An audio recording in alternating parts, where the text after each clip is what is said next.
Hello everyone, my name is Daniel, and in this video I'm going to show you how to make your first Android app. To get started, you do need to have some knowledge in either Java or Kotlin programming languages. We are also going to take a look at Android Studio, a tool that is made by Google and JetBrains to create Android apps. On top of that, I'm also going to be demonstrating how to create a simple calculator app, as well as provide you with resources for further learning. Here is the sample app that we're going to be making. We have our field for our first number, we have our field for the second number, as well as the buttons for math actions, such as addition, subtraction, multiplication, and division. And to get started, let's type in Android Studio into the search bar. And after clicking on the first link, we are going to be taken to the Android Studio download page. Then simply press the download button to download the software. On download completion, the installation should be pretty straightforward, and you'll be brought upon this screen to start the new project. Let's go ahead and click that. We are now going to select empty activity as our template, and then hit next. For the name, feel free to select whatever. Leave package name and state location as is. Make sure that Java language is selected, and then for minimum API level, just select API level 19. And make sure that use Android X artifacts is selected, then hit finish. Your Android Studio project will now take some time to build and index through, so I'm just going to skip through until the end.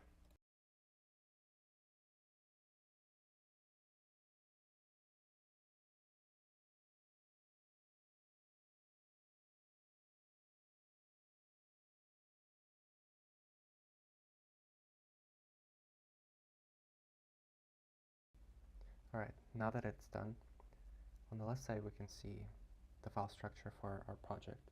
That's different packages, folders, and files.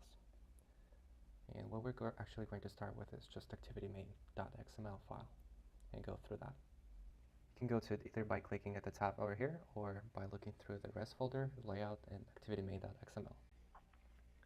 Let's actually click on this eye icon and enable show layout decorations. This will show us the actual screen.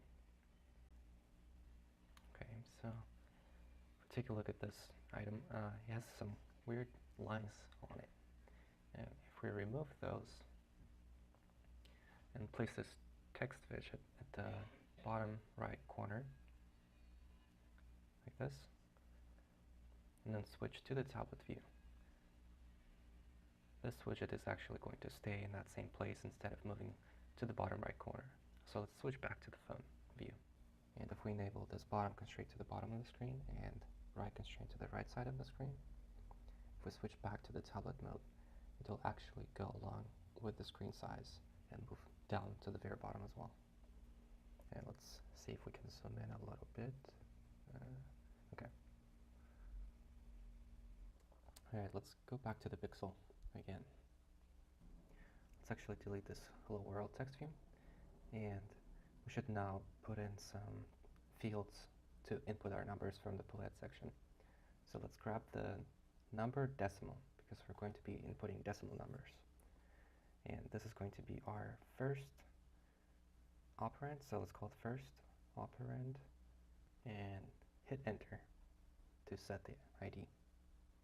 Alright, let's set the left constraint to the left side of the screen and right constraint to the right side of the screen.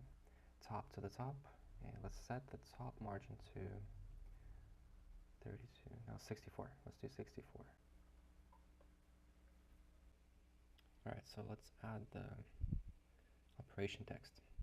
Let's call this operation text.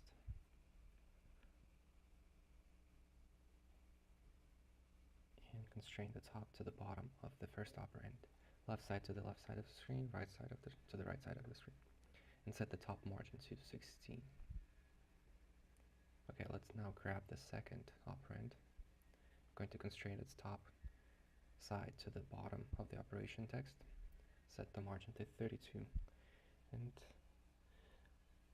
right constraint to the right side and left constraint to the left. Let's not forget to add the ID. Let's call this second operand. Okay, let's select our text view. let's actually change its text to say just plus for now.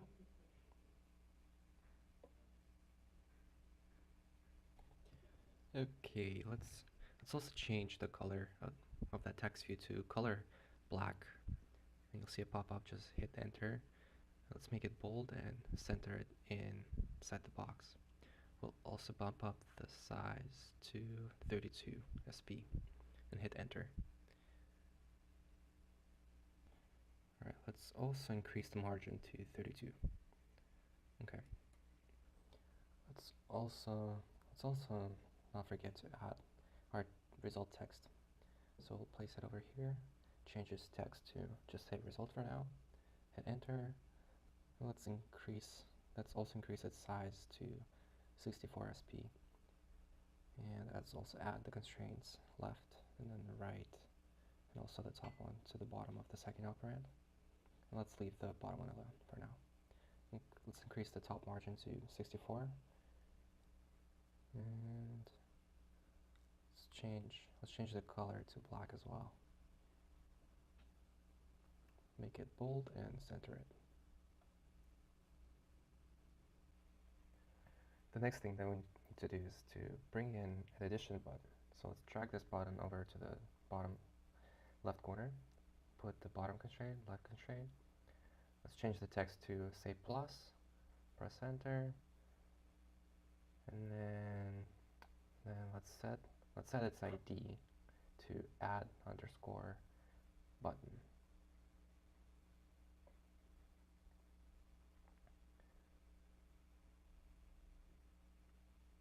Let's also make the plus bold and to the center. Let's increase the size to 32 SP.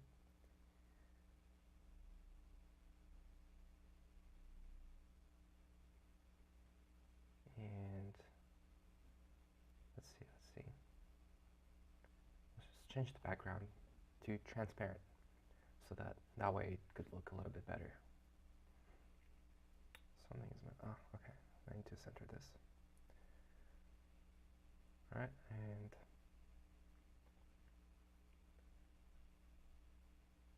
the next thing that we're going to do is just copy this button and paste it 3 more times for subtraction, multiplication, and division. Let's change this second button, remove its constraints, move it to the right a little bit, and okay, let's do that for the third one and the last one.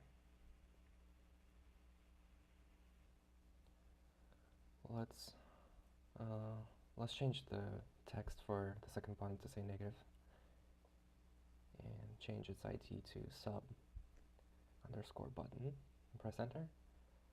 And let's put its left constraint to the right of the plus button and change the third one to say multiplication.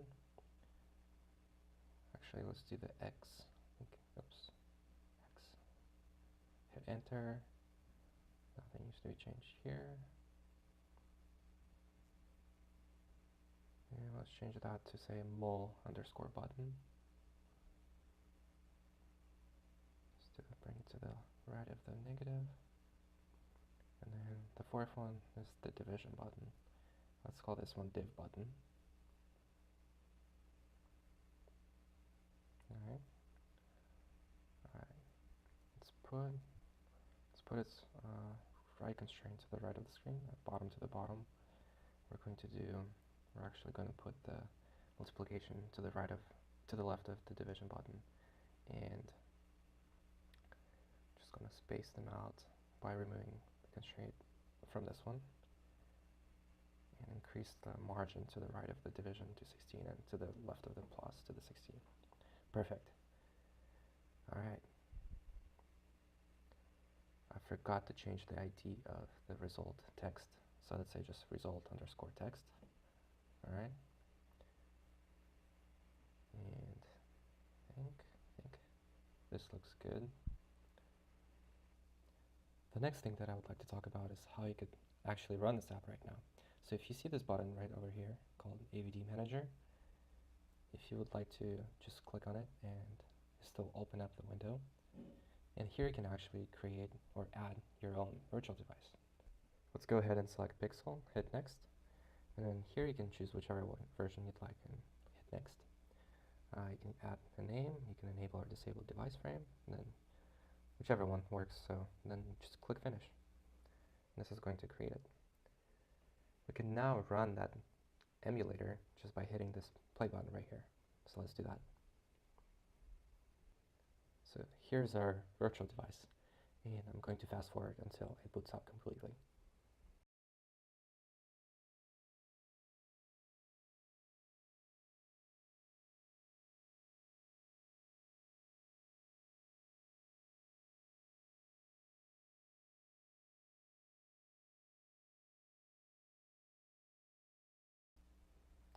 Okay, looks like it's working.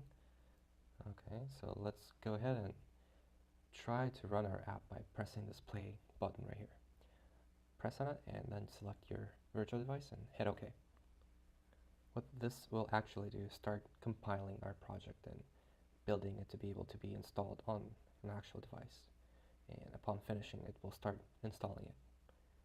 So I'm going to just skip forward.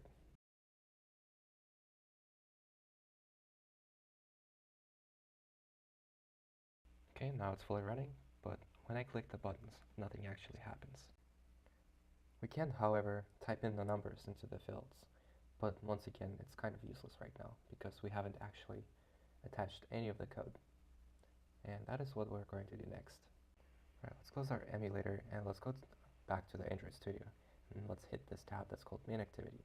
So what Main Activity is, it actually holds all the code and interactions between the layout we created and the code part of it. So let's go ahead by creating this private member variable. And let's first go ahead and add our first two edit text objects. So let's type private edit text and we'll call it first operand.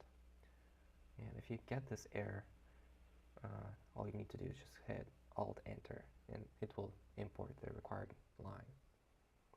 Now that we type the second one for the second operand, then private text view, and again we get this error, and just go ahead and click Alt-Enter and type operation text.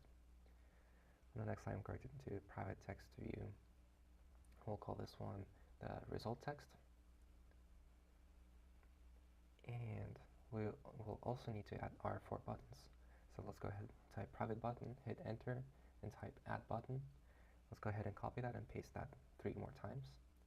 And we'll change this one to say sub button. This one will say mul button and div. We'll also add our 2 double values to go ahead and initialize the values from the text fields that our users will be inputting the numbers to. Let's go ahead, let's do the double first and second op number. What we're going to do next is, inside of our onCreate, we're going to attach the ID of the widgets that we created in the layout to our variables inside of this Java file. So we're going to do first operand equals find view by ID. And what find view by ID does is it actually looks for this ID that we input inside of here, the same exact one, that is actually gets created by the Android Studio inside of the res folder. So that's R, where R stands for this res folder. So we have our r.id, and we'll go ahead and type first operand, and that finds that. Let's do the same thing for the second operand, find view by ID, r.id, second underscore operand, semicolon. Now let's do that for our text views. Let's type operation text, find view by ID, r.id, operation text. Now let's do that for our result text, equals find view by ID, r.id, result text, semicolon. And let's do that for our buttons, add button equals find view by ID, r.id, add button. And same exact thing for our sub button. And same thing for our multiplication button and our div button.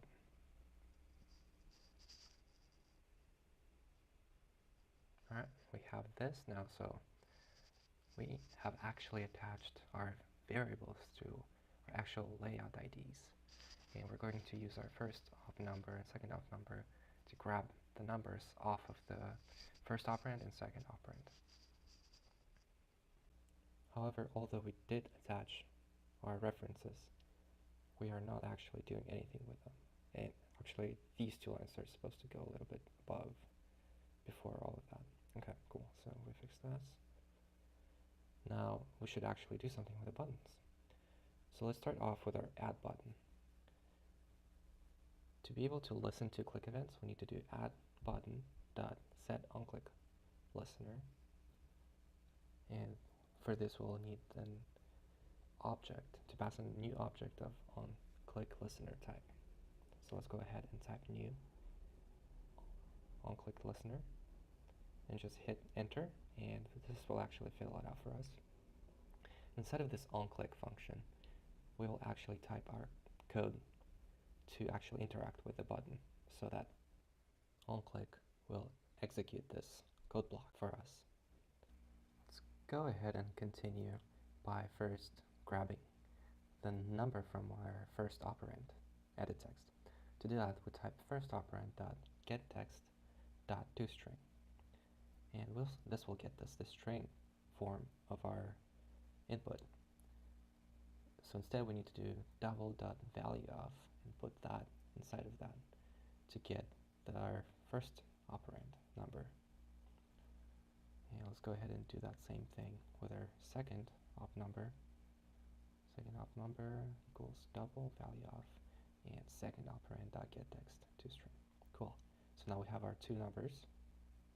Okay, so to make things simple, let's go ahead and declare a new local variable.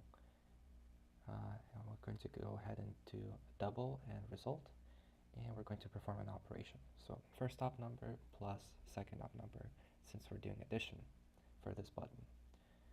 To display the result, we're going to have to put our result text dot set text and put the result in there.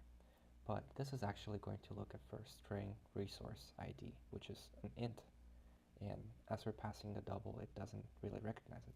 To circumvent that, we can easily just add this empty string to it, and this will work. Another thing that we need to do is set our operation text, and we're going to go ahead and put the sec text and put the plus symbol. This will set, upon clicking the button, this will set the plus button in between the first and second operand, so we could see what operation happened. We now need the same block for our sub, mul, and div button, so we're going to go ahead and copy paste that same add button on click listener code 3 more times, and we're going to change this to sub button, and this going to remain the same, and we're going to put the negative sign here and change this to a negative sign as well. And for this, we're going to do mul button and set the multiplication between the first and second operands, and set this to an x. Alright, and for our div button, we're going to do the same thing again, just put the slash, and here as well. So now we have our code blocks ready for running. Let's do this by running app again, selecting our virtual device. This is actually going to rebuild the project and run it, and let's see what we can do. So let's type in 20, and we're going to type in 10. Let's try our add. Alright, that works. Negative 10, multiplication, division. Cool. So this all displays the correct results. And one thing we could do is increase the size of the first and second operand a little bit to 24 SP. Let's see what. Okay, and one thing we could do is instead of pressing this and building the whole project again, we just can simply press this apply changes button, which is going to reload our app super quickly. Okay, cool. So now our edit text fields are a little bit bigger now. Okay, so this actually concludes my tutorial. And lastly, I wanted to share with you this super awesome tutorial link that is by Google, and it was just updated this past October. This is called Fundamentals Training version 2, and it starts you off and goes into details of everything what we've done. It actually explains everything in case if you had any questions along the way. Link will be provided in the description. Let me know if you have any additional questions, and thank you for watching.